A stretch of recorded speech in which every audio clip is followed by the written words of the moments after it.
If you want your mix to sound more cohesive, or if you want more control of the tracks within your project, or you use a lot of effects like compression and reverb, you'll want to know about aux buses. Let's talk about why and how to use them. So let's talk about what the term aux bus means.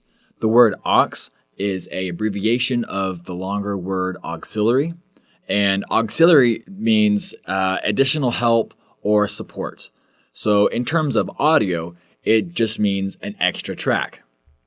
The word bus is exactly what you think of when you hear that word. A vehicle that moves people or things around to another location. So think about a large group of people who are standing outside of the bus, independent. They can go wherever they want. They came from different places. Once all those people get into the bus, they now go wherever the bus goes. So if the bus drives forward, everyone goes forward. If it turns left, everyone goes left. If it stops, everybody stops. Also, if the bus driver makes those movements, turns left or right or stops, it just takes him one movement and it happens to everybody. So that is kind of the same thing in audio. If we route channels to a bus to where those multiple channels are now going to that new track, whatever we do to that track, aka the bus, then it happens to all those tracks that are routed to it. So that is what aux bus means. So let's jump into Logic Pro 10. I'm going to tap the X key and we're going to come in here and we're going to check out our stereo out channel. This is an example of a bus because every channel from here all the way to here, every channel is routed to this channel. So this channel includes every other channel in this project. So if I put a little bit of EQ here, a little bit of compression, whatever else I want to, that is going to affect every channel that is being routed through there because the audio signal is going through this channel here. So let's talk about why we would want to create and use aux buses. So when we group channels together, that allows us to have more control over those channels or over those tracks. So if we wanted to control the volume, control the sound, shape the sound, put a certain kind of effect, we can do that to a group and do some group processing, things like that, that makes that part sound more cohesive and more together. So let's talk about how to do this. So we're going to go over here to Options, and we're going to click Create New Auxiliary Channel Strip.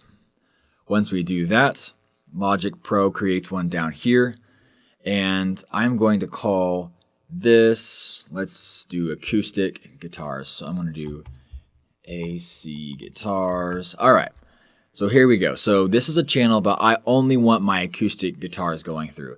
As you'll see over here, I have 2 channels of acoustic guitars.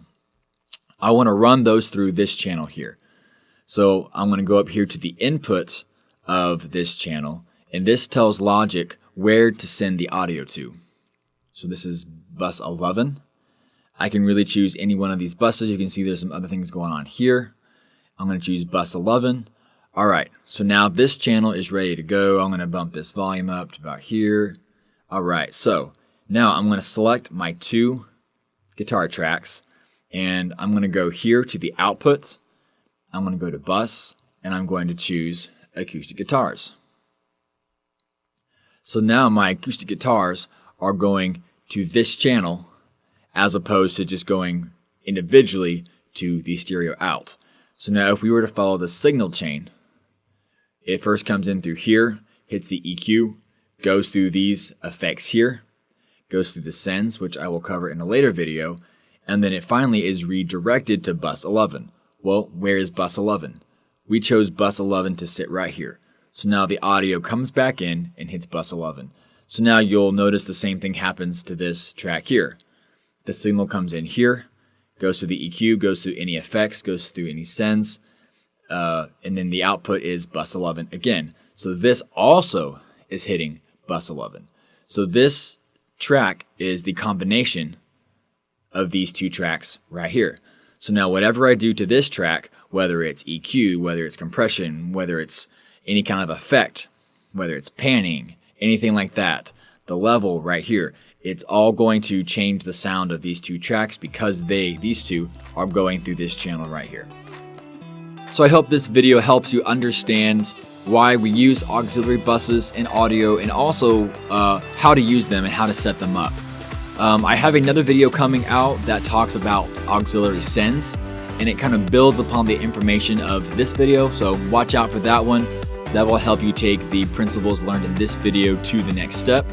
Also, if you have any comments, questions, or video ideas, please leave those in the comments below. I will read those and respond to those, and if I like your idea, I'll make a video on it.